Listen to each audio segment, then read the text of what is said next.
ನಾನು ನಿಮ್ಮ ಅನುಶುದ್ಧ ದೇವರನ ಹುಡುಗಿ ಅನುಶುದ್ಧ ಪಾಲಿಟಿ ಕ್ಲಾಸಸ್ಗೆ ಸ್ವಾಗತ. ಎಲ್ಲ ನನ್ನ ಸಹೋದರ ಸಹೋದರಿಯರಿಗೆ ರಕ್ಷಾ ಹಬ್ಬದ ಶುಭಾಶಯಗಳನ್ನು ಸಲ್ಲಿಸುತ್ತೇನೆ. ಆತ್ಮೀಯ ಸ್ನೇಹಿತರೆ, ಇಂದಿನ ಸಂಚಿಕೆಯಲ್ಲಿ ನಾವು ಕರ್ನಾಟಕ ಲೋಕಸೇವಾ ಆಯೋಗದ ಬಗ್ಗೆ ತಿಳಿದುಕೊಳ್ಳೋಣ. ಯಾವ ಆಯೋಗದ ಬಗ್ಗೆ? ಕರ್ನಾಟಕ ಲೋಕಸೇವಾ ಆಯೋಗದ ಬಗ್ಗೆ ತಿಳಿದುಕೊಳ್ಳೋಣ. ಯಾವ ಆಯೋಗ? ಕರ್ನಾಟಕ ಲೋಕಸೇವಾ ಆಯೋಗದ ಬಗ್ಗೆ ತಿಳಿದುಕೊಳ್ಳೋಣ. ಈ ಕರ್ನಾಟಕ ಲೋಕಸೇವಾ ಆಯೋಗಕ್ಕೆ KPSC ಎಂದು ಕರೆಯಲಾಗುವುದು. ಅಂದರೆ ಕರ್ನಾಟಕ ಪಬ್ಲಿಕ್ ಸರ್ವಿಸ್ ಕಮಿಷನ್ ಎಂದು ಕರೆಯಲಾಗುವುದು. ಎಕ್ಸಾಮ್ನಲ್ಲಿ KPSC ವಿಸ್ತರಿಸಿ ಅಂತ ಪ್ರಶ್ನೆ ಮಾಡಿದರೆ ಕರ್ನಾಟಕ ಪಬ್ಲಿಕ್ ಸರ್ವಿಸ್ ಕಮಿಷನ್ ಅಂತ ಅನ್ನಬಹುದು. ಒಂದು ವೇಳೆ ನಿಮಗೆ ಇಂಗ್ಲಿಷ್ನಲ್ಲಿ ಬರೆಯುವುದಕ್ಕೆ ಸಾಧ್ಯವಾಗಲಿಲ್ಲ ಅಂದರೆ ಕರ್ನಾಟಕ ಲೋಕಸೇವಾ ಆಯೋಗ ಅಂತಾದರೂ ಸಹಿತ ನಿಮಗ ಅಂಕಗಳನ್ನು ಕೊಡಲಾಗುತ್ತದೆ. ಈ ಕರ್ನಾಟಕ ಲೋಕಸೇವಾ ಆಯೋಗ ಏನೈತಲ್ಲ, ಅಂದರೆ KPSC ಏನೈತಲ್ಲ, ಭಾರತ ಸಂವಿಧಾನದ 14ನೇ ಭಾಗದಲ್ಲಿ ಅವಕಾಶವನ್ನು ಕಲ್ಪಿಸಿಕೊಡಲಾಗಿದೆ. ಕರ್ನಾಟಕ ಲೋಕಸೇವಾ ಆಯೋಗ ಏನೈತಲ್ಲ, ಈ ಆಯೋಗ ಭಾರತ ಸಂವಿಧಾನದ 14ನೇ ಭಾಗದಲ್ಲಿ ಅವಕಾಶವನ್ನು ಕಲ್ಪಿಸಿಕೊಡಲಾಗಿದೆ. 14ನೇ ಭಾಗ ಏನು ಹೇಳ್ತಪ್ಪ ಅಂದರೆ ಕೇಂದ್ರ ಮತ್ತು ರಾಜ್ಯ ಸೇವೆಗಳ ಬಗ್ಗೆ ತಿಳಿಸುತ್ತದೆ. 14ನೇ ಭಾಗ ಏನೈತಲ್ಲ, ಈ 14ನೇ ಭಾಗ ಕೇಂದ್ರ ಮತ್ತು ರಾಜ್ಯ ಸೇವೆಗಳ ಬಗ್ಗೆ ತಿಳಿಸುತ್ತದೆ. ಈ ಕರ್ನಾಟಕ ಲೋಕಸೇವಾ ಆಯೋಗ ಸಂಬಂಧಪಟ್ಟಿರ್ತಕ್ಕಂಥ ಭಾಗ ಯಾವುದು? 14ನೇ ಭಾಗ. ಈ ಕರ್ನಾಟಕ ಲೋಕಸೇವಾ ಆಯೋಗಕ್ಕೆ ಸಂಬಂಧಪಟ್ಟಿರ್ತಕ್ಕಂಥ ವಿಧಿಗಳು ಯಾವುವು ಅಂತ ಪ್ರಶ್ನೆ ಮಾಡಿದರೆ ಭಾರತ ಸಂವಿಧಾನದ 315ನೇ ವಿಧಿಯಿಂದ ಭಾರತ ಸಂವಿಧಾನದ 323ನೇ ವಿಧಿ ಏನೈತಲ್ಲ, ಈ ವಿಧಿ ಕರ್ನಾಟಕ ಲೋಕಸೇವಾ ಆಯೋಗಕ್ಕೆ ಸಂಬಂಧ ಪಡಲಾಗಿದೆ. ಕರ್ನಾಟಕ ಲೋಕಸೇವಾ ಆಯೋಗಕ್ಕೆ ಸಂಬಂಧಪಟ್ಟಿರ್ತಕ್ಕಂಥ ಭಾರತ ಸಂವಿಧಾನದ ವಿಧಿಗಳು ಅಂತ ಪ್ರಶ್ನೆ ಮಾಡಿದರೆ 315ನೇ ವಿಧಿಯಿಂದ 323ನೇ ವಿಧಿ ಏನೈತಲ್ಲ, ಈ ವಿಧಿಯು ಕರ್ನಾಟಕ ಲೋಕಸೇವಾ ಆಯೋಗಕ್ಕೆ ಸಂಬಂಧಪಡಲಾಗಿದೆ. ಹಾಗಾದರೆ ಈ ಕರ್ನಾಟಕ ಲೋಕಸೇವಾ ಆಯೋಗ ಯಾವ ವಿಧಿಯ ಅನ್ವಯವಾಗಿ ಸ್ಥಾಪನೆ ಮಾಡಲಾಗಿದೆಯಪ್ಪ ಅಂದರೆ ಭಾರತ ಸಂವಿಧಾನದ 315ನೇ ವಿಧಿ ಏನೈತಲ್ಲ, ಅಂದ್ರೆ 315ನೇ ಆರ್ಟಿಕಲ್ ಏನೈತಲ್ಲ ಅಥವಾ ಲೇಖನ ಏನೈತಲ್ಲ ಅಥವಾ ಕಲಂ ಏನೈತಲ್ಲ, ಈ ಕಲಂ ಅಡಿಯಲ್ಲಿ ಈ ಕರ್ನಾಟಕ ಲೋಕಸೇವಾ ಆಯೋಗ ಸ್ಥಾಪನೆ ಮಾಡಿಕೊಳ್ಳಲಾಗಿದೆ. ಯಾವಾಗ ಸ್ಥಾಪನೆ ಮಾಡಿಕೊಳ್ಳಲಾಗಿದೆಪ್ಪ ಅಂದರೆ 1951 ಮೇ 18ರಂದು. ಎಂಥ 18? 1951 ಮೇ 18ರಂದು ಈ ಕರ್ನಾಟಕ ಲೋಕಸೇವಾ ಆಯೋಗ ಸ್ಥಾಪನೆ ಮಾಡಿಕೊಳ್ಳಲಾಗಿದೆ. ಕರ್ನಾಟಕ ಲೋಕಸೇವಾ ಆಯೋಗಕ್ಕೆ ಇಂಗ್ಲಿಷ್ನಲ್ಲಿ ಏನೆಂದು ಕರೆಯಲಾಗುವುದು? ಕರ್ನಾಟಕ ಪಬ್ಲಿಕ್ ಸರ್ವಿಸ್ ಕಮಿಷನ್ ಎಂದು ಕರೆಯಲಾಗುವುದು. ಈ ಕರ್ನಾಟಕ ಲೋಕಸೇವಾ ಆಯೋಗಕ್ಕೆ ಸಂಬಂಧಪಟ್ಟಿರ್ತಕ್ಕಂಥ ಭಾಗ ಯಾವುದು? 14ನೇ ಭಾಗ. ಹಾಗಾದರೆ ಈ 14ನೇ ಭಾಗ ಯಾವುದರ ಬಗ್ಗೆ ತಿಳಿಸುತ್ತದೆ? ಕೇಂದ್ರ ಮತ್ತು ರಾಜ್ಯ ಸೇವೆಗಳ ಬಗ್ಗೆ ತಿಳಿಸುತ್ತದೆ. ಅಷ್ಟೇ ಅಲ್ಲದೆ ಈ ಕರ್ನಾಟಕ ಲೋಕಸೇವಾ ಆಯೋಗಕ್ಕೆ ಸಂಬಂಧಪಟ್ಟಿರ್ತಕ್ಕಂಥ ಭಾರತ ಸಂವಿಧಾನದ ವಿಧಿಗಳು ಯಾವುವು ಅಂದರೆ 315ನೇ ವಿಧಿಯಿಂದ 323ನೇ ವಿಧಿಯವರೆಗೆ. ಹಾಗಾದರೆ ಈ ಕರ್ನಾಟಕ ಲೋಕಸೇವಾ ಆಯೋಗ ಯಾವ ಕಲಂ ಅಡಿಯಲ್ಲಿ ಸ್ಥಾಪನೆ ಮಾಡಲಾಗಿದೆ ಅಂದರೆ 315ನೇ ಕಲಂ ಅಡಿಯಲ್ಲಿ ಸ್ಥಾಪನೆ ಮಾಡಲಾಗಿದೆ. ಯಾವಾಗ ಸ್ಥಾಪನೆ ಮಾಡಲಾಗಿದೆಯಪ್ಪ ಅಂದರೆ 1951 ಮೇ 18ರಂದು ಸ್ಥಾಪನೆ ಮಾಡಲಾಗಿದೆ. ಹಾಗಾದರೆ ಈ ಕರ್ನಾಟಕ ಲೋಕಸೇವಾ ಆಯೋಗದ ಅಧ್ಯಕ್ಷರಾಗಿರಬಹುದು, ಕರ್ನಾಟಕ ಲೋಕಸೇವಾ ಆಯೋಗದ ಸದಸ್ಯರೇನದರಲ್ಲ, ಇವರಿಗೆ ಯಾವ ವಿಧಿಯ ಅನ್ವಯವಾಗಿ ನೇಮಕ ಮಾಡಲಾಗುತ್ತದಪ್ಪ ಅಂದರೆ ಭಾರತ ಸಂವಿಧಾನದ 316ನೇ ವಿಧಿಯ ಅನ್ವಯವಾಗಿ ನೇಮಕ ಮಾಡಲಾಗುತ್ತದೆ. ಕರ್ನಾಟಕ ಲೋಕಸೇವಾ ಆಯೋಗ ಏನೈತಲ್ಲ, ಈ ಆಯೋಗ ಭಾರತ್ ಅಂದ್ರೆ ಕರ್ನಾಟಕ ಲೋಕಸೇವಾ ಆಯೋಗದ ಅಧ್ಯಕ್ಷರಾಗಿರಬಹುದು ಮತ್ತು ಸದಸ್ಯರನ್ನು ಯಾರು ನೇಮಕ ಮಾಡುತ್ತಾರಪ್ಪ ಅಂದ್ರೆ ರಾಜ್ಯದ ರಾಜ್ಯಪಾಲರು ನೇಮಕ ಮಾಡುತ್ತಾರೆ. ಯಾವ ಪಾಲ? ರಾಜ್ಯದ ರಾಜ್ಯಪಾಲರು ನೇಮಕ ಮಾಡುತ್ತಾರೆ. ಹಾಗಾದರೆ ಪ್ರಸ್ತುತ ನಮ್ಮ ರಾಜ್ಯದ ರಾಜ್ಯಪಾಲರು ಯಾರದಾರಪ್ಪ ಅಂದರೆ ತಾವರ್ ಚಂದ್ ಗೆಹ್ಲೋಟ್ ಅವರು. ಯಾವ ಗೆಹ್ಲೋಟ್ ಅವರು? ತಾವರ್ ಚಂದ್ ಗೆಹ್ಲೋಟ್ ಅವರು ಏನದಾರಲ್ಲ, ಈ ಗೆಹ್ಲೋಟ್ ಅವರು ನಮ್ಮ ರಾಜ್ಯದ ಲೋಕಸೇವಾ ಆಯೋಗ ಅಂದರೆ ಕರ್ನಾಟಕ ಲೋಕಸೇವಾ ಆಯೋಗ ಏನೈತಲ್ಲ ಅಧ್ಯಕ್ಷರಾಗಿರಬಹುದು ಮತ್ತು ಸದಸ್ಯರನ್ನು ನೇಮಕ ಮಾಡಿಕೊಳ್ಳುತ್ತಾರೆ. ಅಧ್ಯಕ್ಷರಾಗಿರಬಹುದು ಮತ್ತು ಸದಸ್ಯರನ್ನು ನೇಮಕ ಮಾಡಿಕೊಳ್ಳುತ್ತಾರೆ. ಯಾರು ನೇಮಕ ಮಾಡ್ತಾರಪ್ಪ ಅಂದರೆ ರಾಜ್ಯದ ರಾಜ್ಯಪಾಲರು ನೇಮಕ ಮಾಡಿಕೊಳ್ಳುತ್ತಾರೆ. ಯಾವ ವಿಧಿಯ ಅಡಿಯಲ್ಲಿ ನೇಮಕ ಮಾಡಿಕೊಳ್ಳುತ್ತಾರಪ್ಪ ಅಂದರೆ 316ನೇ ವಿಧಿಯ ಅಡಿಯಲ್ಲಿ ನೇಮಕ ಮಾಡಿಕೊಳ್ಳುತ್ತಾರೆ. ಸುಮಾರು ಅರ್ಧದಷ್ಟು ಸದಸ್ಯರು ಅಂದ್ರೆ ಈ KPSC ಸದಸ್ಯರು ಏನದಾರಲ್ಲ, ಈ KPSC ಸದಸ್ಯರು ಅಂದರೆ ಅರ್ಧದಷ್ಟು ಸದಸ್ಯರಲ್ಲಿ ಎಷ್ಟು ಸದಸ್ಯರಲ್ಲಿ ಈ ಅರ್ಧದಷ್ಟು ಸದಸ್ಯರು ಏನದಾರಲ್ಲ 10 ವರ್ಷಗಳ ಕಾಲ ಸೇವಾ ಅನುಭವ ಹೊಂದಿರಬೇಕು. ಎಷ್ಟು ವರ್ಷಗಳ ಕಾಲ ಸೇವಾ ಅನುಭವ ಹೊಂದಿರಬೇಕು? 10 ವರ್ಷಗಳ ಕಾಲ ಸೇವಾನುಭವ ಹೊಂದಿರತಕ್ಕಂಥ ಅಂದ್ರೆ ಸದಸ್ಯರನ್ನು ಈ KPSC ಆಯೋಗಕ್ಕೆ ಸದಸ್ಯ ಅಥವಾ ಅಧ್ಯಕ್ಷರನ್ನಾಗಿ ನೇಮಕ ಮಾಡಿಕೊಳ್ಳಲಾಗುವುದು. ಇಲ್ಲೇನಪ್ಪ ಅಂದರೆ ಈ KPSCದು ಪ್ರಸ್ತುತ ಅಧ್ಯಕ್ಷರು ಯಾರದಾರಂತ ನಾವು ನೋಡುವುದಾದರೆ KPSCದು ಪ್ರಸ್ತುತ ಅಧ್ಯಕ್ಷರು ಯಾರದಾರಪ್ಪ ಅಂದರೆ ಶಿವಶಂಕರಪ್ಪ ಸಾಹುಕಾರ. ಶಿವಶಂಕರಪ್ಪ ಸಾಹುಕಾರ. ಯಾವ ಸಾಹುಕಾರ? ಶಿವಶಂಕರಪ್ಪ ಸಾಹುಕಾರ ಏನದನಲ್ಲ, ಈತ ಏನಪ್ಪ ಅಂದರೆ ಪ್ರಸ್ತುತ ಕರ್ನಾಟಕ ಲೋಕಸೇವಾ ಆಯೋಗದ ಅಧ್ಯಕ್ಷರಾಗಿ ಕಾರ್ಯನಿರ್ವಹಣೆ ಮಾಡುತ್ತಿದ್ದಾರೆ. ಇನ್ನು ಕರ್ನಾಟಕ ಲೋಕಸೇವಾ ಆಯೋಗದ ಪ್ರಥಮ ಅಧ್ಯಕ್ಷರು ಯಾರಪ್ಪ ಅಂದ್ರೆ HP ಗುಂಡಪ್ಪ ಗೌಡ. ಯಾವ ಗೌಡ? HP ಗುಂಡಪ್ಪ ಗೌಡ ಏನಿದಾನಲ್ಲ, ಈ HP ಗುಂಡಪ್ಪ ಗೌಡ. ಯಾವ ಗುಂಡಪ್ಪ ಗೌಡ?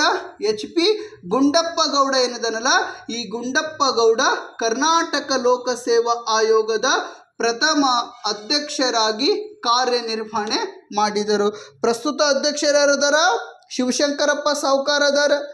ಯಾವ ಆಯೋಗದ ಅಧ್ಯಕ್ಷ? ಕರ್ನಾಟಕ ಲೋಕಸೇವಾ ಆಯೋಗದ ಅಧ್ಯಕ್ಷ. ಹಾಗಾದರೆ ಪ್ರಥಮ ಅಧ್ಯಕ್ಷ ಯಾರಪ್ಪ ಅಂದರೆ HP ಗುಂಡಪ್ಪ ಗೌಡ ಏನದಾರಲ್ಲ, ಇವರೇನಪ್ಪ ಅಂದ್ರೆ ಕರ್ನಾಟಕ ಲೋಕಸೇವಾ ಆಯೋಗದ ಅಧ್ಯಕ್ಷರಾಗಿ ಕಾರ್ಯನಿರ್ವಹಣೆ ಮಾಡಿದ್ದಾರೆ. ಹಾಗಾದರೆ ಈ ಕರ್ನಾಟಕ ಲೋಕಸೇವಾ ಆಯೋಗದ ಅಧ್ಯಕ್ಷರಾಗಿರಬಹುದು ಮತ್ತು ಸದಸ್ಯರ ಅಧಿಕಾರಾವಧಿಯನ್ನು ನೋಡುವುದಾದರೆ ಕರ್ನಾಟಕ ಲೋಕಸೇವಾ ಆಯೋಗ ಏನೈತಲ್ಲ, ಈ ಕರ್ನಾಟಕ ಲೋಕಸೇವಾ ಆಯೋಗದ ಅಧ್ಯಕ್ಷರಾಗಿರಬಹುದು ಮತ್ತು ಸದಸ್ಯರ ಅಧಿಕಾರಾವಧಿಗೆ ಸಂಬಂಧಪಟ್ಟಿರ್ತಕ್ಕಂಥ ವಿಧಿ ಯಾವುದಪ್ಪ ಅಂದ್ರೆ 316ನೇ ವಿಧಿ. ಎಷ್ಟನೇ ವಿಧಿ ಸಂಬಂಧಪಡಲಾಗಿದೆ? 316ನೇ ವಿಧಿ ಸಂಬಂಧಪಡಲಾಗಿದೆ. ಹಾಗಾದರೆ ಈ ಕರ್ನಾಟಕ ಲೋಕಸೇವಾ ಆಯೋಗದ ಅಧ್ಯಕ್ಷರ ಅಧಿಕಾರಾವಧಿಯನ್ನು ನಾವು ನೋಡುವುದಾದರೆ ಎಷ್ಟೈತಪ್ಪ ಅಂದ್ರೆ ಅಧಿಕಾರಾವಧಿ 6 ವರ್ಷ ಅಥವಾ ಎಷ್ಟು ವರ್ಷ? 6 ವರ್ಷ ಅಥವಾ 62 ವರ್ಷ ವಯಸ್ಸು. 6 ವರ್ಷ ಅಥವಾ 62 ವರ್ಷ ವಯಸ್ಸು. ಎಷ್ಟು ವರ್ಷ ವಯಸ್ಸು? 6 ವರ್ಷ ಅಥವಾ 62 ವರ್ಷ ವಯಸ್ಸು. ಇದರಲ್ಲಿ ಯಾವುದು ಮೊದಲು ಅದು ಅವರ ಅಧಿಕಾರಾವಧಿ ಆಗಿರುತ್ತದೆ. ಕರ್ನಾಟಕ ಲೋಕಸೇವಾ ಆಯೋಗದ ಅಧ್ಯಕ್ಷರು ಅಂದ್ರೆ ಈ ಶಿವಶಂಕರಪ್ಪ ಸಾಹುಕಾರ ಏನದನಲ್ಲ, ಅಥವಾ ಅವರ ಅಂದ್ರೆ ಈ ಆಯೋಗದ ಸದಸ್ಯರ ಅಧಿಕಾರಾವಧಿ ಎಷ್ಟಪ್ಪ ಅಂದರೆ 6 ವರ್ಷ ಅಥವಾ 62 ವರ್ಷ ವಯಸ್ಸು. ಇದರಲ್ಲಿ ಯಾವುದು ಮೊದಲು ಅದು ಅವರ ಅಧಿಕಾರಾವಧಿ ಆಗಿರುತ್ತದೆ. ಆತ್ಮೀಯ ಸ್ನೇಹಿತರೆ, ಈ ಅಧಿಕಾರಾವಧಿ ಅಂದ್ರೆ ಈ ಅಧಿಕಾರಾವಧಿ ಏನೈತಲ್ಲ ಭಾರತ ಸಂವಿಧಾನದ 41ನೇ ತಿದ್ದುಪಡಿ ಮಾಡುವುದರ ಮೂಲಕ, ಎಷ್ಟನೇ ತಿದ್ದುಪಡಿ ಮಾಡುವುದರ ಮೂಲಕ? 41ನೇ ತಿದ್ದುಪಡಿ ಮಾಡುವುದರ ಮೂಲಕ 1976ರಲ್ಲಿ ಇಲ್ಲೇನಪ್ಪ ಅಂದ್ರೆ 60ರಿಂದ 62 ವರ್ಷಕ್ಕೆ ವಯಸ್ಸನ್ನು ನಿಗದಿಪಡಿಸಲಾಯಿತು. 1976ಕ್ಕಿಂತ ಪೂರ್ವದಲ್ಲಿ ಇವರು ಲೋಕಸೇವಾ ಆಯೋಗದ ಅಂದ್ರೆ ಈ ಕರ್ನಾಟಕ ಲೋಕಸೇವಾ ಆಯೋಗದ ಅಧಿಕಾರಾವಧಿ ಎಷ್ಟಾಗಿತ್ತು? 60 ಇತ್ತು. 62 ಯಾವಾಗ ಮಾಡಿಕೊಂಡಾರಪ್ಪ ಅಂದರೆ 1976ರಲ್ಲಿ ಮಾಡಿಕೊಳ್ಳಲಾಗಿದೆ. ಭಾರತ ಸಂವಿಧಾನದ ಎಷ್ಟನೇ ತಿದ್ದುಪಡಿ ಮೂಲಕ ಮಾಡಿಕೊಳ್ಳಲಾಗಿದೆಪ್ಪ ಅಂದ್ರೆ 41ನೇ ತಿದ್ದುಪಡಿ ಅಂದ್ರೆ 41ನೇ ತಿದ್ದುಪಡಿ ಮಾಡುವುದರ ಮೂಲಕ. ಎಕ್ಸಾಮ್ನಲ್ಲಿ ಕೇಳಬಹುದು, ಸಂವಿಧಾನ ಜಾರಿಗೆ ಬಂದಂಥ ಸಂದರ್ಭದಲ್ಲಿ ಕರ್ನಾಟಕ ಲೋಕಸೇವಾ ಆಯೋಗದ ಅಧ್ಯಕ್ಷ ಮತ್ತು ಸದಸ್ಯರ ಅಧಿಕಾರಾವಧಿ ಎಷ್ಟಂತ ಪ್ರಶ್ನೆ ಮಾಡಿದರೆ 60 ವರ್ಷ. ಪ್ರಸ್ತುತ ಅಂತ ಎಷ್ಟು ಕೇಳಿದ್ರೆ 62 ವರ್ಷ. ಈ 62 ವರ್ಷ ಯಾವಾಗ ಮಾಡಲಾಯಿತು? 1976ರಲ್ಲಿ ಮಾಡಲಾಯಿತು. ಹಾಗಾದರೆ ಭಾರತ ಸಂವಿಧಾನದ ಎಷ್ಟನೇ ತಿದ್ದುಪಡಿ ಮಾಡುವುದರ ಮೂಲಕ? 41ನೇ ತಿದ್ದುಪಡಿ ಮಾಡುವುದರ ಮೂಲಕ ಪ್ರಸ್ತುತ ಅಧಿಕಾರಾವಧಿ ಎಷ್ಟದಪ್ಪ ಅಂದರೆ 6 ವರ್ಷ ಅಥವಾ 62 ವರ್ಷ. ಇದರಲ್ಲಿ ಯಾವುದು ಮೊದಲು ಅದು ಅವರ ಅಧಿಕಾರಾವಧಿಯಾಗಿರುತ್ತದೆ. ಎಷ್ಟನೇ ವಿಧಿ ಅನ್ವಯವಾಗಿಯಪ್ಪ ಅಂದರೆ 316ನೇ ವಿಧಿಯ ಅನ್ವಯವಾಗಿ. ನೆಕ್ಸ್ಟ್ ಏನಪ್ಪ ಅಂದರೆ ಈ ಕರ್ನಾಟಕ ಲೋಕಸೇವಾ ಆಯೋಗದ ಅಧ್ಯಕ್ಷರಾಗಿರಬಹುದು. ಈ ಕರ್ನಾಟಕ ಲೋಕಸೇವಾ ಆಯೋಗದ ಸದಸ್ಯರು ರಾಜೀನಾಮೆ ಯಾರಿಗೆ ಸಲ್ಲಿಕೆ ಮಾಡ್ತಾರಪ್ಪ ಅಂದ್ರೆ ರಾಜ್ಯಪಾಲರಿಗೆ ಸಲ್ಲಿಕೆ ಮಾಡುತ್ತಾರೆ. ಯಾವ ಪಾಲರಿಗೆ? ರಾಜ್ಯಪಾಲರಿಗೆ ಸಲ್ಲಿಕೆ ಮಾಡುತ್ತಾರೆ. ಯಾವ ವಿಧಿಯ ಅನ್ವಯವಾಗಿ ಅಂತ ಪ್ರಶ್ನೆ ಮಾಡಿದರೆ 316ನೇ ವಿಧಿಯ ಅನ್ವಯವಾಗಿ ತಮ್ಮ ರಾಜೀನಾಮೆ ಪತ್ರವನ್ನು ಲಿಖಿತ ರೂಪದಲ್ಲಿ ಸಲ್ಲಿಕೆ ಮಾಡುತ್ತಾರೆ. ಎಕ್ಸಾಮ್ನಲ್ಲಿ ಕೇಳಬಹುದು, ಕರ್ನಾಟಕ ಲೋಕಸೇವಾ ಆಯೋಗದ ಅಧ್ಯಕ್ಷರು ತಮ್ಮ ರಾಜೀನಾಮೆ ಪತ್ರವನ್ನು ಯಾರಿಗೆ ಸಲ್ಲಿಕೆ ಮಾಡುತ್ತಾರೆ ಅಂತ ಪ್ರಶ್ನೆ ಮಾಡಿದರೆ ರಾಜ್ಯದ ರಾಜ್ಯಪಾಲರಿಗೆ ಸಲ್ಲಿಕೆ ಮಾಡುತ್ತಾರೆ. ಯಾವ ವಿಧಿಯ ಅನ್ವಯವಾಗಿ ಅಂತ ಪ್ರಶ್ನೆ ಮಾಡಿದರೆ 316ನೇ ವಿಧಿಯ ಅನ್ವಯವಾಗಿ ತಮ್ಮ ರಾಜೀನಾಮೆ ಪತ್ರವನ್ನು ಲಿಖಿತ ರೂಪದಲ್ಲಿ ಸಲ್ಲಿಕೆ ಮಾಡುತ್ತಾರೆ. ಹಾಗಾದರೆ ಈ ಕರ್ನಾಟಕ ಲೋಕಸೇವಾ ಆಯೋಗದ ಅಧ್ಯಕ್ಷರಾಗಿರಬಹುದು. ಈ ಕರ್ನಾಟಕ ಲೋಕಸೇವಾ ಆಯೋಗದ ಸದಸ್ಯರನ್ನು ಪದಚ್ಯುತಿಗೊಳಿಸುವವರು ಯಾರು? ಪದಚ್ಯುತಿ, ಯಾವ ಚ್ಯುತಿ? ಪದಚ್ಯುತಿಗೊಳಿಸುವವರು ಯಾರಪ್ಪ ಅಂದ್ರೆ ನಮ್ಮ ರಾಷ್ಟ್ರದ ರಾಷ್ಟ್ರಪತಿಯವರು ಪದಚ್ಯುತಿಗೊಳಿಸುತ್ತಾರೆ. ಯಾವ ಪತಿಯವರು? ರಾಷ್ಟ್ರದ ರಾಷ್ಟ್ರಪತಿ. ಪ್ರಸ್ತುತ ಯಾರದರೀಗ? ದ್ರೌಪದಿ ಮುರ್ಮು ಅವರೇನದರಲ್ಲ, ಈ ಮುರ್ಮು ಅವರು ಸುಪ್ರೀಂ ಕೋರ್ಟಿನ ವರದಿಯನ್ನಾಧರಿಸಿ, ಯಾರ ವರದಿಯನ್ನಾಧರಿಸಿ? ಸುಪ್ರೀಂ ಕೋರ್ಟಿನ ವರದಿಯನ್ನಾಧರಿಸಿ ನಮ್ಮ ರಾಷ್ಟ್ರದ ರಾಷ್ಟ್ರಪತಿಗಳು ಭಾರತ ಸಂವಿಧಾನದ 317ನೇ ವಿಧಿಯ ಅನ್ವಯವಾಗಿ, ಎಷ್ಟನೇ ವಿಧಿಯ ಅನ್ವಯವಾಗಿ? 317ನೇ ವಿಧಿಯ ಅನ್ವಯವಾಗಿ ಪದಚ್ಯುತಿಗೊಳಿಸುತ್ತಾರೆ, ಅಂದ್ರೆ ಅಧಿಕಾರದಿಂದ ತೆಗೆದು ಹಾಕುತ್ತಾರೆ. ಹಾಗಾದರೆ ಯಾವ ಸಂದರ್ಭದಲ್ಲಿ ಅಧಿಕಾರದಿಂದ ತೆಗೆದು ಹಾಕ್ತಾರಪ್ಪ? ಈ ಕರ್ನಾಟಕ ಲೋಕಸೇವಾ ಆಯೋಗದ ಅಧ್ಯಕ್ಷರೇನದರಲ್ಲ ಮತ್ತು ಸದಸ್ಯರೇನದರಲ್ಲ ಇವರಿಗೆ ಯಾವ ಸಂದರ್ಭದಲ್ಲಿ ಪದಚ್ಯುತಿಗೊಳಿಸಲಾಗುತ್ತದಪ್ಪ ಅಂದರೆ ಸಂವಿಧಾನ ಮೀರಿ ವರ್ತನೆ ಮಾಡಿದಂಥ ಸಂದರ್ಭದಲ್ಲಿ, ಸಂವಿಧಾನ ಮೀರಿ ವರ್ತನೆ ಮಾಡಿದಂಥ ಸಂದರ್ಭದಲ್ಲಿ, ಆಡಳಿತದಲ್ಲಿ ದುರಾಡಳಿತ ತೋರಿದಂಥ ಸಂದರ್ಭದಲ್ಲಿ, ಅಥವಾ ದಿವಾಳಿಕೋರನಾದಂಥ ಸಂದರ್ಭದಲ್ಲಿ, ಅಥವಾ ಆಡಳಿತ ಅವಧಿ ಅಂದ್ರೆ ಏನಪ್ಪ ಅಂದರೆ ಆಡಳಿತದಲ್ಲಿ ಇದ್ದಂಥ ಸಂದರ್ಭದಲ್ಲಿ ಯಾವುದಾದರೂ ಲಾಭದಾಯಕ ಹುದ್ದೆಗಳನ್ನು ಹೊಂದಿದ್ದರೆ ಅಂತಹ ಸಂದರ್ಭದಲ್ಲಿ ಅಧ್ಯಕ್ಷ ಮತ್ತು ಸದಸ್ಯರನ್ನು ರಾಷ್ಟ್ರದ ರಾಷ್ಟ್ರಪತಿಯವರು ಸುಪ್ರೀಂ ಕೋರ್ಟಿನ ವರದಿಯನ್ನಾಧರಿಸಿ ಪದಚ್ಯುತಿಗೊಳಿಸಲಾಗುತ್ತದೆ. ಎಕ್ಸಾಮ್ನೇ ಕೇಳ್ತಾರ, ಪದಚ್ಯುತಿ ಯಾವ ಸಂದರ್ಭದಲ್ಲಿ ಗೊಳಿಸಲಾಗುತ್ತದೆ ಅಂತ ಪ್ರಶ್ನೆ ಮಾಡಿದರೆ ಅಧ್ಯಕ್ಷ ಮತ್ತು ಸದಸ್ಯರು ಸಂವಿಧಾನ ಮೀರಿ ವರ್ತಿಸಿದಂಥ ಸಂದರ್ಭದಲ್ಲಿ, ದುರ್ನಡತೆ ತೋರಿದಂಥ ಸಂದರ್ಭದಲ್ಲಿ, ಅಥವಾ ಅಧಿಕಾರಾವಧಿ ಇದ್ದಂಥ ಸಂದರ್ಭದಲ್ಲಿ ಲಾಭದಾಯಕ ಹುದ್ದೆಗಳನ್ನು ಹೊಂದಿದರೆ ಅಂತಹ ಸಂದರ್ಭದಲ್ಲಿ ಅಧ್ಯಕ್ಷ ಮತ್ತು ಸದಸ್ಯರನ್ನು ರಾಷ್ಟ್ರದ ರಾಷ್ಟ್ರಪತಿಯಾಗಿರ್ತಕ್ಕಂಥ ದ್ರೌಪದಿ ಮುರ್ಮು ಅವರೇನದರಲ್ಲ ಪದಚ್ಯುತಿಗೊಳಿಸುತ್ತಾರೆ. ಯಾರ ವರದಿಯನ್ನು ಆಧರಿಸಿಯಪ್ಪ ಅಂದರೆ ಸುಪ್ರೀಂ ಕೋರ್ಟಿನ ವರದಿಯನ್ನು ಆಧರಿಸಿ ಪದಚ್ಯುತಿಗೊಳಿಸುತ್ತಾರೆ. ಯಾವ ವಿಧಿಯ ಅನ್ವಯವಾಗಿ ಪದಚ್ಯುತಿಗೊಳಿಸಲಾಗುತ್ತದೆ ಅಂದರೆ ಯಾವ ವಿಧಿಯ ಅನ್ವಯವಾಗಿ ಅಧಿಕಾರದಿಂದ ತೆಗೆದು ಹಾಕಲಾಗುತ್ತದೆಪ್ಪ ಅಂದರೆ 317ನೇ ವಿಧಿಯ ಅನ್ವಯವಾಗಿ ಅಧಿಕಾರದಿಂದ ತೆಗೆದು ಹಾಕಲಾಗುತ್ತದೆ. ನೆಕ್ಸ್ಟ್ ಏನಪ್ಪ ಅಂದರೆ ಸೇವಾ ನಿಯಮಗಳು. ಯಾವ ನಿಯಮಗಳು? ಸೇವಾ ನಿಯಮಗಳು. ಯಾರ ಸೇವಾ ನಿಯಮಗಳು? ನಮ್ಮ ರಾಜ್ಯದ ಅಂದ್ರೆ ಈ ಕರ್ನಾಟಕ ಲೋಕಸೇವಾ ಆಯೋಗ ಏನೈತಲ್ಲ, ಈ ಕರ್ನಾಟಕ ಲೋಕಸೇವಾ ಆಯೋಗದ ಸೇವಾ ನಿಯಮಗಳು. ಯಾವ ನಿಯಮಗಳು? ಕರ್ನಾಟಕ ಲೋಕಸೇವಾ ಆಯೋಗದ ಈ ಸೇವಾ ನಿಯಮಗಳಿಗೆ ಸಂಬಂಧಪಟ್ಟಿರ್ತಕ್ಕಂಥ ಭಾರತ ಸಂವಿಧಾನದ ವಿಧಿ ಯಾವುದಪ್ಪ ಅಂದರೆ 318ನೇ ವಿಧಿ. ಎಷ್ಟನೇ ವಿಧಿ ಸಂಬಂಧಪಡಲಾಗಿದೆ?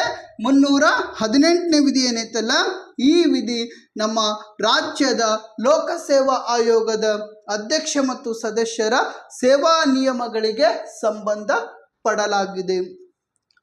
ಕರ್ನಾಟಕ ಲೋಕಸೇವಾ ಆಯೋಗದ ಅಧ್ಯಕ್ಷ ಮತ್ತು ಸದಸ್ಯರ ಸೇವಾ ನಿಯಮಗಳನ್ನು ನಿರ್ಧರಿಸುವಂಥ ಅಧಿಕಾರ ಯಾರಿಗೈತಪ್ಪ ಅಂದರೆ ರಾಜ್ಯದ ರಾಜ್ಯಪಾಲರಿಗೆ ಐತಿ.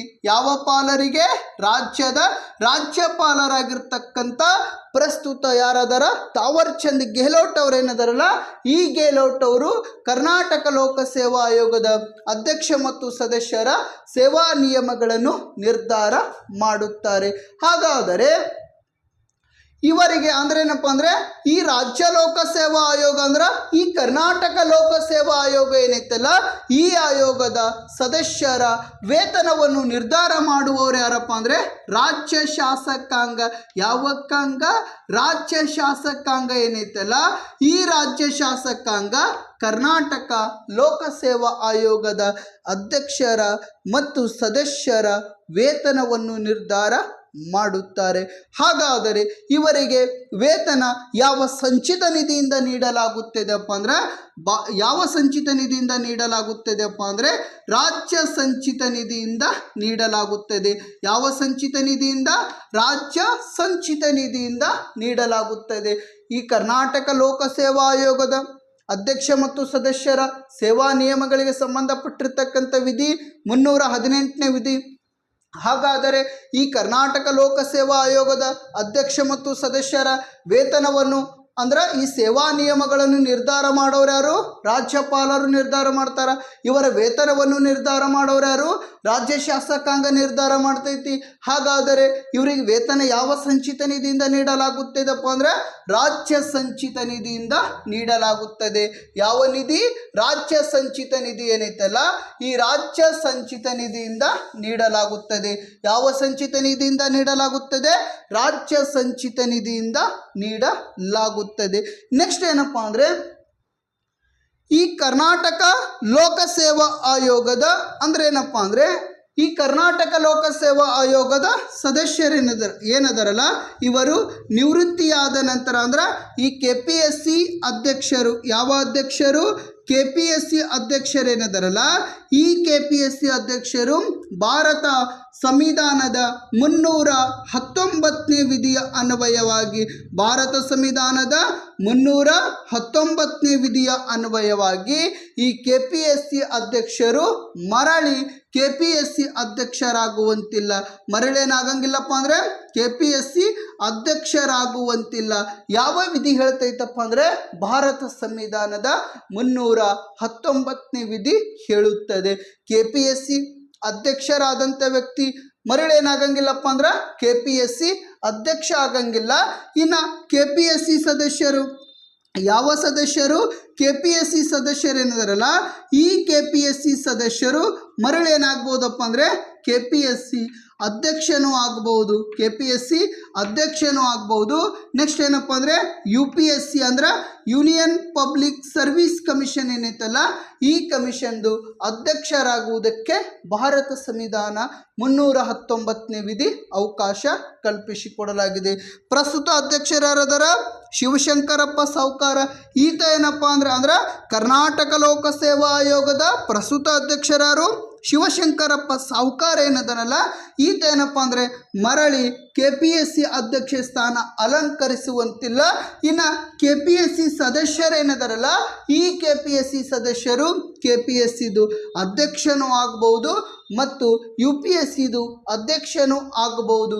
ಅಂದ್ರೆ KPSC ಅಂದ್ರೆ ಏನಪ್ಪ ಅಂದರೆ ಕರ್ನಾಟಕ ಪಬ್ಲಿಕ್ ಸರ್ವಿಸ್ ಕಮಿಷನ್ ಏನೈತಲ್ಲ, ಇನ್ನು UPSC ಅಂದ್ರೆ ಏನಪ್ಪ ಅಂದರೆ ಯೂನಿಯನ್ ಪಬ್ಲಿಕ್ ಸರ್ವಿಸ್ ಕಮಿಷನ್ ಏನೈತಲ್ಲ, ಈ ಎರಡೂದೇನಪ್ಪ ಅಂದ್ರೆ ಅಧ್ಯಕ್ಷ ಆಗಕ್ಕೆ ಅವಕಾಶವನ್ನು ಕಲ್ಪಿಸಿಕೊಡುತ್ತದೆ.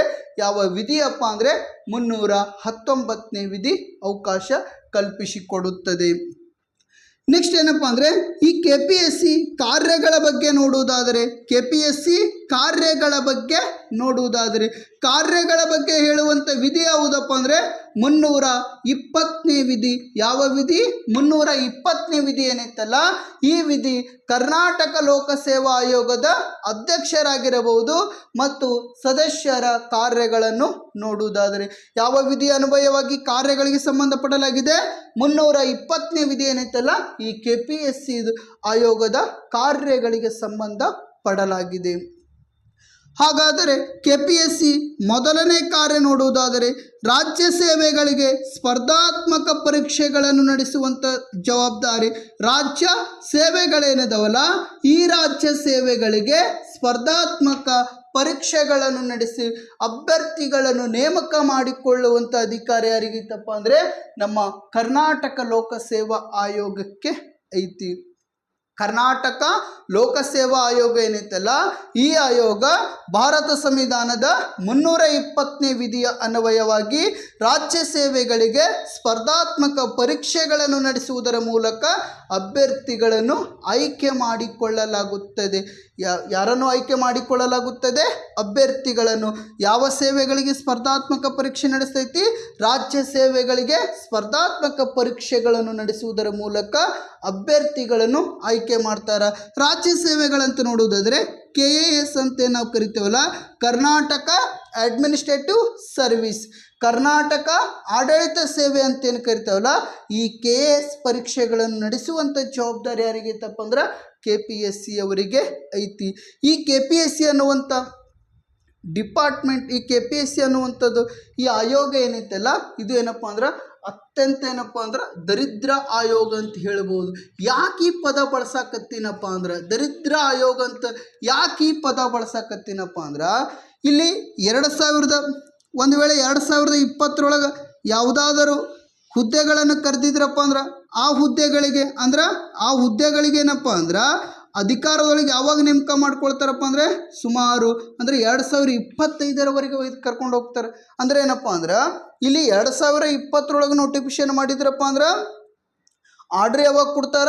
2025ರೊಳಗೆ ಸುಮಾರು 5 ವರ್ಷಗಳ ಕಾಲ ಏನಪ್ಪ ಅಂದ್ರೆ ತಡೆಯುವಂಥ ಪ್ರಯತ್ನಗಳನ್ನು ಮಾಡ್ತಾರೆ. ಅದಕ್ಕಾಗಿ ಏನಪ್ಪ ಅಂದ್ರೆ ಇದು ಅತ್ಯಂತ ಏನಪ್ಪ ಅಂದ್ರೆ ಭ್ರಷ್ಟ ಆಯೋಗ ಅಂತಾದರೂ ತಪ್ಪಾಗಲಿಕ್ಕಿಲ್ಲ. ಯಾಕಪ್ಪ ಅಂದ್ರೆ ಇಲ್ಲಿರ್ತಕ್ಕಂಥ ಅಧ್ಯಕ್ಷ ಆಗಿರಬಹುದು, ಸದಸ್ಯರಾಗಿರಬಹುದು, ಕೆಲವೊಂದಿಷ್ಟು ಗ್ರೂಪ್ ಡಿ ಹಿಡ್ಕೊಂಡು ಗ್ರೂಪ್ ಎ ಅನ್ನುವಂಥ ಕೆಲವೊಂದಿಷ್ಟು ಅಧಿಕಾರಿಗಳು, ಎಲ್ಲ ಅಧಿಕಾರಿಗಳಲ್ಲ, ಕೆಲವೊಂದಿಷ್ಟು ಅಧಿಕಾರಿಗಳು, ಎಲ್ಲ ಸದಸ್ಯರೇನಲ್ಲ, ಕೆಲವೊಂದಿಷ್ಟು ಸದಸ್ಯರೇನದಾರಲ್ಲ, ಇವರೆಲ್ಲ ಏನಪ್ಪ ಅಂದ್ರೆ ಭ್ರಷ್ಟ ವ್ಯಕ್ತಿಗಳು. 2020ಕ್ಕೆ ಮಾಡಿರ್ತಕ್ಕಂಥ ನೋಟಿಫಿಕೇಶನ್ 2025ಕ್ಕೆ ಆರ್ಡರ್ ಕೊಡ್ತಾರಂದ್ರೆ ಈ ಆಯೋಗ ಎಷ್ಟು ಭ್ರಷ್ಟಾಚಾರ ವ್ಯವಸ್ಥೆಯಿಂದ ಕೂಡಿದೆ ಅಂತ ತಿಳ್ಕೊಳ್ಬೋದು. ಇರಲಿ, ಬಿಟ್ಬಿಡ್ರಿ, ಈಗ ವಿಷಯಕ್ಕೆ ಬಂದುಬಿಡೋಣ. ಕೇಳ್ರಿ, ಈ ಅಂದ್ರೆ ಭಾರತ ಸಂವಿಧಾನದ 320ನೇ ವಿಧಿಯ ಅನ್ವಯವಾಗಿ ರಾಜ್ಯ ಸೇವೆಗಳಿಗೆ ಸ್ಪರ್ಧಾತ್ಮಕ ಪರೀಕ್ಷೆಗಳನ್ನು ನಡೆಸುವುದರ ಮೂಲಕ ಅಭ್ಯರ್ಥಿಗಳನ್ನು ನೇಮಕ ಮಾಡಿಕೊಳ್ಳುತ್ತದೆ. ಯಾವ ಆಯೋಗಪ್ಪ ಅಂದ್ರೆ ಕರ್ನಾಟಕ ಲೋಕಸೇವಾ ಆಯೋಗ. ಯಾವ ಆಯೋಗ? ಕರ್ನಾಟಕ ಲೋಕಸೇವಾ ಆಯೋಗ. ನೆಕ್ಸ್ಟ್ ಏನಪ್ಪ ಅಂದರೆ ಇಲಾಖೆವಾರು ಪರೀಕ್ಷೆಗಳನ್ನು ನಡೆಸುತ್ತದೆ. ಈ ಕರ್ನಾಟಕ ಲೋಕಸೇವಾ ಆಯೋಗ ಏನೈತಲ್ಲ ಈ ಆಯೋಗ ಇಲಾಖೆವಾರು ಪರೀಕ್ಷೆಗಳನ್ನು ನಡೆಸುವಂಥ ಜವಾಬ್ದಾರಿಯನ್ನು ಹೊಂದಿದೆ. ಕರ್ನಾಟಕ ಲೋಕಸೇವಾ ಆಯೋಗ ಏನೈತಲ್ಲ ರಾಜ್ಯ ಸೇವೆಗಳಿಗೆ ಸ್ಪರ್ಧಾತ್ಮಕ ಪರೀಕ್ಷೆಗಳನ್ನು ಮಾಡುವುದರ ಮೂಲಕ ಅಭ್ಯರ್ಥಿಗಳನ್ನು ನೇಮಕ ಮಾಡ್ಕೊಳ್ತೈತಿ. ಅಷ್ಟೇ ಅಲ್ಲದೆ ಇಲಾಖೆವಾರು ಪರೀಕ್ಷೆಗಳನ್ನು ನಡೆಸುವಂಥ ಜವಾಬ್ದಾರಿ ಯಾರಿಗೈತಪ್ಪ ಅಂದ್ರೆ ಈ ಆಯೋಗಕ್ಕೆ ಐತಿ. ಅಷ್ಟೇ ಅಲ್ಲದೆ ಸ್ನೇಹಿತರೆ, ಸರ್ಕಾರ ನೇಮಕಾತಿ ಮಾಡಿಕೊಳ್ಳುವಂಥ ಸಂದರ್ಭದಲ್ಲಿ ಸರ್ಕಾರ ಬಡ್ತಿ ನೀಡುವಂಥ ಸಂದರ್ಭದಲ್ಲಿ ಅಥವಾ ಇಲಾಖೆವಾರು ವರ್ಗಾವಣೆ ಆಗುವಂಥ ಸಂದರ್ಭದಲ್ಲಿ ಸರ್ಕಾರಕ್ಕೆ ಸಲಹೆ ನೀಡುವವರು ಯಾರಪ್ಪ ಅಂದ್ರೆ ಕರ್ನಾಟಕ ಲೋಕಸೇವಾ ಆಯೋಗದವರು. ಸರ್ಕಾರ ಯಾವುದಾದರೂ ಇಲಾಖೆ ಒಳಗೆ ನೇಮಕಾತಿ ಮಾಡಿಕೊಳ್ಳುತ್ತಿದ್ದಾರೆ ಅಥವಾ ಬಡ್ತಿ ನೀಡುತ್ತಿದ್ದಾರೆ ಅಥವಾ ವರ್ಗಾವಣೆ ಮಾಡುತ್ತಿದ್ದಾರೆ, ಅಂತಹ ಸಂದರ್ಭದಲ್ಲಿ ಏನಪ್ಪ ಅಂದ್ರೆ ಈ ಕರ್ನಾಟಕ ಲೋಕಸೇವಾ ಆಯೋಗದವರು ಸರ್ಕಾರಕ್ಕೆ ಸಲಹೆಗಳನ್ನು ನೀಡುತ್ತಾರೆ. ಯಾವ ಸಂದರ್ಭದಲ್ಲಿ ಸಲಹೆಗಳನ್ನು ನೀಡುತ್ತೈತಪ್ಪ ಅಂದ್ರೆ ಸರ್ಕಾರ ನೇಮಕಾತಿಗೊಳಿಸುವಂಥ ಸಂದರ್ಭದಲ್ಲಿ, ಬಡ್ತಿ ನೀಡುವಂಥ ಸಂದರ್ಭದಲ್ಲಿ, ವರ್ಗಾವಣೆ ಮಾಡುವಂಥ ಸಂದರ್ಭದಲ್ಲಿ ಸರ್ಕಾರಕ್ಕೆ ಸಲಹೆ ನೀಡುವವರು ಯಾರಪ್ಪ ಅಂದ್ರೆ ಕರ್ನಾಟಕ ಲೋಕಸೇವಾ ಆಯೋಗದವರು.